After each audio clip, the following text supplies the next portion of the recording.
What's going on, everybody? Josh Callaway here with AllSooners, joined alongside by John Hoover, Ryan Chapman at the stadium in Norman, where the Sooners are 2-0. They knock off Kent State on Saturday night, 33-3 to get off to a 2-0 start to the Brent Venables era.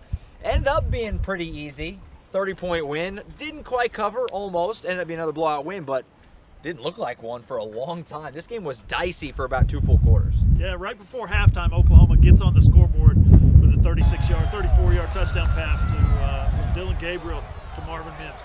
Hey, get the ball to your best player, and look what happens. Ryan counted it up. 5 straight plays, they threw the football over the second quarter and third quarter. They threw the football to Mims, and what happened? The offense went from doldrums to dynamite. It was exciting.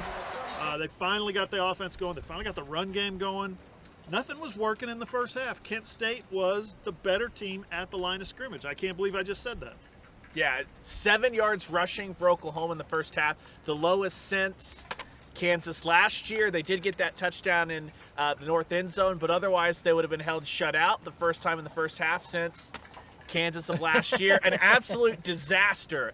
Just dreadful performance from the offensive line in the first half specifically. Anton Harrison and Tyler Guyton flipping backsides the line. Didn't matter, but sounds like from everything Brent Venables, Jeff Levy, the players told us, it was a calm and workmanlike locker room as they got back to work, made those adjustments, and obviously had the 24-point third quarter. Yeah. But it was on the defense to kind of hang on and keep this thing close for Oklahoma in the first half while the offense went through it. Yeah, those adjustments is what I was going to bring up because, yeah, I mean, other than right literally at the very end, Oklahoma did diddly offensively. They had 7 rushing yards at halftime, I believe it was. They had 3 defenders at halftime, Danny Stutzman, Billy Bowman, and Justin Broyles, who had 7 or more tackles in the first half. Yeah. 7 rushing yards, 7 or more tackles. Not good. Yeah, it wasn't good at all. They couldn't get anything going. But second half, third quarter, they came out seemingly with an agenda of, to me, they played like a team that was embarrassed by that first half because they came out guns blazing, putting points on the board. Looked like a different team and more the offense that we were expecting to see, obviously in that second half. Yeah, they made some adjustments defensively. They made some adjustments offensively in their blocking schemes. The coaches talked about it. We didn't have the opportunity to look at film yet and see look at the replays yet, see what kind of adjustments they made.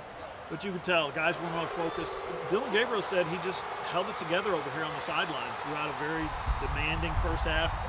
End of the first half, he goes down. He generates a scoring drive, a touchdown drive, 90 yards was it? 82 yards, 5 plays, something like that. He had 77 yards passing total before that drive. After that drive, he finished with 288, so obviously he figured things out. Right. The receivers were getting open. Marvin Mims was getting open. And the fact of the matter is Oklahoma's a better football team. Oklahoma imposed its will in the second half on Kent State. Yeah, Andrew Raymond said at half they changed the run angle, that they were confused. It was a front they hadn't seen. That's fine. You can't take 30 minutes of football to make those adjustments. So that's what's going to have to happen this week. I'm sure we'll circle back to that. But the good defense, bend but don't break there in the first half a little bit in moments. Forced kind of that missed field goal, and then had forced fumble by Billy Bowman in the second half, interception by Justin Harrington in the second half. Kind of got things rolling the right way in the turnover department. And I mean, Danny Stutzman and Billy Bowman, a couple of true sophomores, balling out for this Oklahoma defense. Safety by David Agwebu in the second half. That too as well. Yeah. Technically, it's a safety by David Agwebu. He missed the tackle in the end zone, and then the guy stepped out of the end zone. So, but yeah, it's a safety for OU. They scored 2 points in the fourth quarter, and that's really all they needed to do. Yeah, they'll take it any way they can get it, obviously. And yeah, I mean, obviously the negatives are obvious tonight. The slow start, offense didn't find until the second half, but defensively, what can you say? I mean, 3 points allowed to this Kent State team that it's early in the year, but is generally regarded as a pretty good offensive team. I mean, the thought was that this was going to be a bigger challenge than UTEP, and I at least thought, I think we all were in agreement, that they were going to probably get more points on the board than UTEP did a week ago. Nothing. I mean, you helped with a missed field goal, but, I mean, never got in the end zone. Really, for the most part, struggled to move the ball, got some turnovers. I mean, this looks good from this defense the first couple of times out here. Yeah, 295 total yards for Kent State. This is a team that was third in the nation in total offense last year. They lost the quarterback and they lost some people off that team. But walking out of here with only 3 points, I think Oklahoma will take that against this team.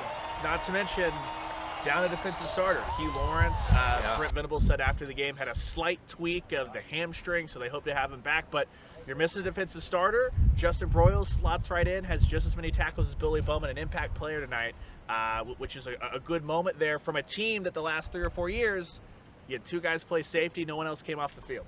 Yeah. So next up, we'll take this show on the road up north to Lincoln, Nebraska, as Oklahoma takes on what's going to be the 1-2 Huskers after they lost again today.